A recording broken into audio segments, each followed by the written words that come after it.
एका गावात जगन आणि मोहन नावाचे दोन शेतकरी असतात.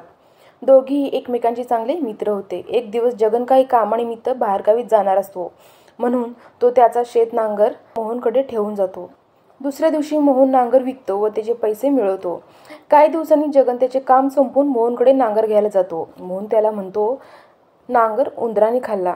मोहनचे विचित्र उत्तर ऐकून जगनला धक्काच बसतो. तो मोहनला धडा शिकवण्याचे ठरवतो. त्याच दिवशी संध्याकाळी जगन मोहनच्या मुलाला स्वतःच्या एका मित्राकडे नेतो. मित्राच्या घरी ठेवतो आणि त्याला सांगतो की जोपर्यंत मी परत येत नाही तोपर्यंत या लहान मुलाला तुझ्या घरी ठेव.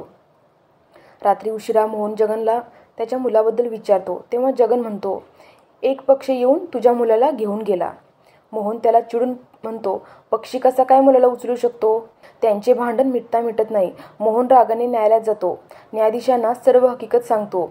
न्यायाधीश जगनला विचारतात, एखादा पक्षी मुलाला कसा काय घेऊन जाऊ शकतो? हे कसं शक्य आहे? जगन न्यायाधीशांना म्हणतो, जर पक्षी मुलाला घेऊन जाऊ शकत नाही तर मग उंदीर नांगराला कसा काय खाऊ शकतो? न्यायाधीशांना जगन काय बोलत आहे हे काही समजत नाही आणि ते त्याला म्हणतात, तुझ्या म्हणण्याचा अर्थ काय? जगन त्यांना नांगराची हकीकत सांगतो. न्यायाधीशांना समजते की नक्की काय गडबड आहे. न्यायाधीश मोहनला सांगतात, जगनला त्याचा नांगर परत दे, तो तुझा मुलगा तुला परत देईन. तात्पर्य, कोणाचेही विश्वास तोडू नये.